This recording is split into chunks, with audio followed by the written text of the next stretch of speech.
This video is sponsored by Tokyo Treat.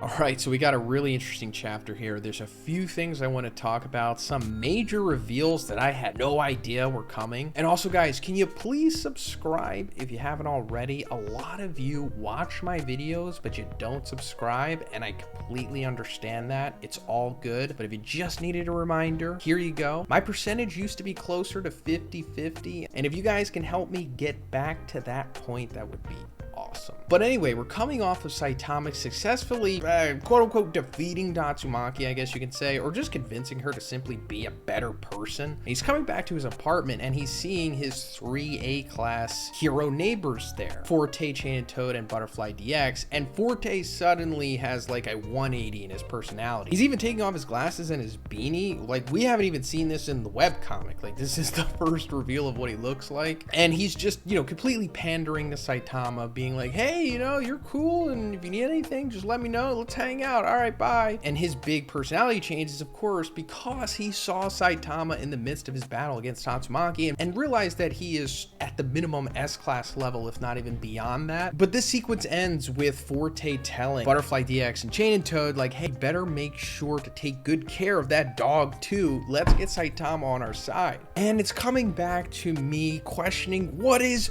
Forte's purpose in this series? Like, what is his ultimate goal? What is his character arc going to be? Because I'm still confused by that. Like, it seems like he has some kind of significance that he is ultimately going to fulfill, and I just hope it's not just him nurturing Rover and Black S for their rise to power. But we cut back to underneath the Hero Association. We're seeing like the mound of monster corpses that Saitama took care of. But this leads to us seeing some of the Hero Association executives coming down to the basement and observing the quote-unquote crime scene. I don't know what you would call this, but we actually recognize at least 2 of these guys. But I know this American looking guy on the right here because he is the executive from chapter 85, I think, in the Viz, that says the iconic line of like, "Call Blast! Where's Blast?" And that's exactly why I remember this guy, because I read that chapter like 1,000 times, because like for many years it was like one of the very few instances of Blast being mentioned in the manga. So I'm happy that they're sticking with the continuity of bringing this guy back, who doesn't have a name. I'll just call him Walter because he looks like a Walter, but I'm probably gonna forget that I said that anyway. But the other significant guy here is McCoy. I think the only other time we saw him in the manga's continuity was like in a bonus chapter, the Pork Cutlet Bowl one, where like Saitama helps out the police against the surprise attack plum monster, and McCoy was like full-blown heel in that chapter. But now in this chapter, he's more of like a tweener, and I gotta say, I really like it. But first, let's talk about the sponsor of this video, Tokyo Treat. Tokyo Treat is a monthly pop Japanese snack subscription box where you'll get up to 20 of the latest, most exclusive, limited edition, and seasonal flavored Japanese snacks that are only available in Japan for a limited time, like Sakura Pepsi, Japanese sake Kit Kats, ramen, and many more. It also comes with this awesome booklet that gives you information on all of the snacks in the box, as well as information about Japan and its culture.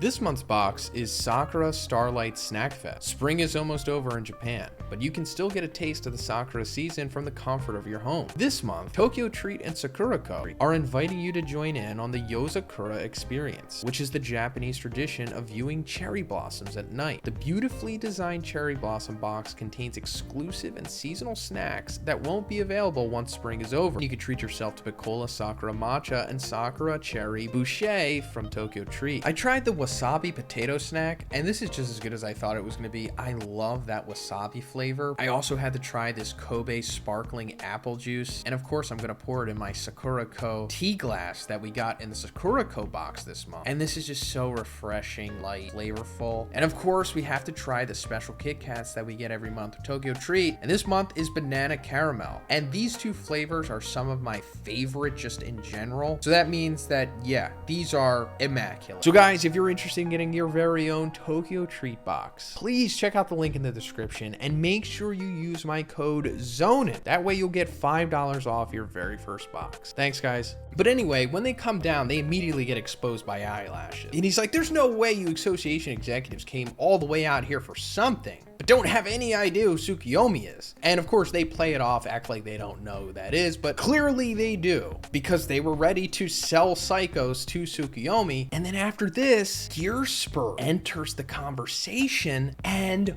what he says here blows my freaking mind. So he's like, Tsukuyomi, that's the name of a secret society from some urban legend that's been around for a long time in our Esper circles. To be honest, it's a completely ridiculous rumor. Perhaps the survivors from the Monster Association decided to come back and take Psychos under the guise of some kind of trade-off. Wouldn't that make sense? It seems there were a number of other Espers in the Monster Association after all. And even Eyelashes and Needlestar are like a little skeptical of him. They're like, I guess. And then we see McCoy like blow out his cigar smoke, and he knows what's up. He knows that Gearspur is BSing here. And that's what's blowing my mind. This is the official heel turn of Gearspur. He was an inside agent from Tsukuyomi this whole time, and I did not know it.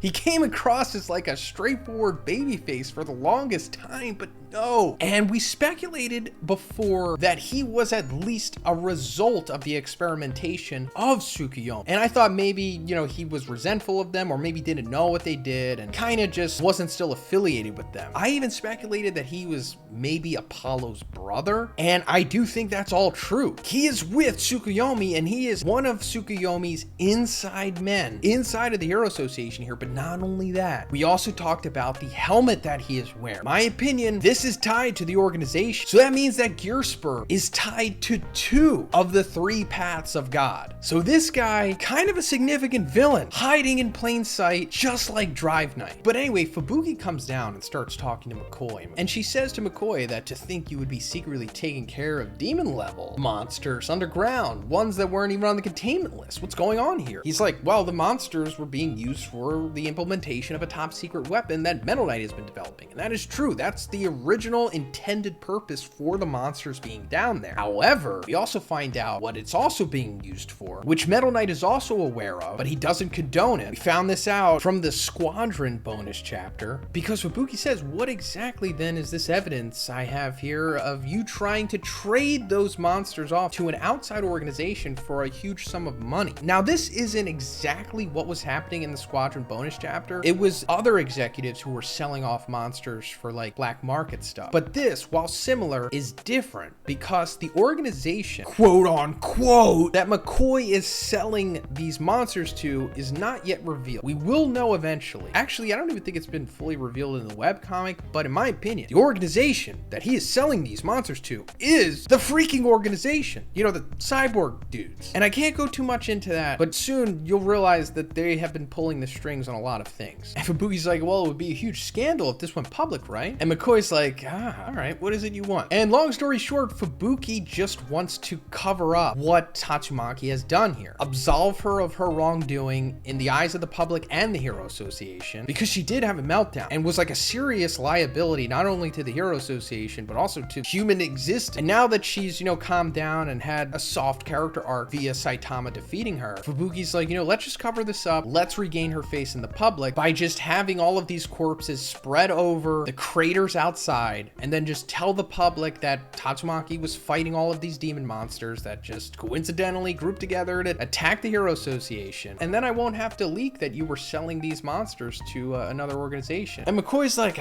you know, I like it, as expected of the witch. And I like it too. I like this interaction because this is more true to who Fubuki is. And I'm glad that one is taking her back to this type of demeanor, because I was worried that he was going to turn her too much into a Mary Sue. And I also like the way that McCoy is handling this, because he's like, yeah, it's just business. I get it. Nothing personal. So that's why I'm saying that like McCoy is like a tweener character. He's somewhere in between good and evil, but leaning towards evil more so. But I do think by the end of this arc, McCoy will have like a serious character arc where he ultimately winds up helping humanity and the heroes. But we find out that they're killing 2 birds with one stone in this sequence where not only are they covering up this incident and saving face for Tatsumaki, but they're also smuggling Psychos out of there. Tatsumaki is of course on board with this because this is also a part of her plan as well. They don't want the Hero Association to have Psychos anymore because they can't be trusted. They were going to straight up sell her to Tsukuyomi, and you definitely don't want Tsukuyomi having Psycho because she has the third eye ability, or at least part of it, and she has direct contact with God and has had a power up. And that's exactly why Fubuki has Psychos here. She's trying to get to the bottom of what exactly happened to her, not only during the Monster Association War, but what happened to her in high school when she tapped into the third eye ability. But anyway, all that stuff transpires, and we see the media completely covering the new narrative of Tatsumaki saving the Hero Association. We even see Saitama like checking this out on TV in some ramen shop that he's in, and he's like upset at first that she's taking the credit, but then he hears about all of the billions of dollars of damage done to the billion, and then once he finds out about that, he's like, well, they're reporting it as Tatsumaki's accomplishment. We might as well let her have some of the time in the limelight, Genos.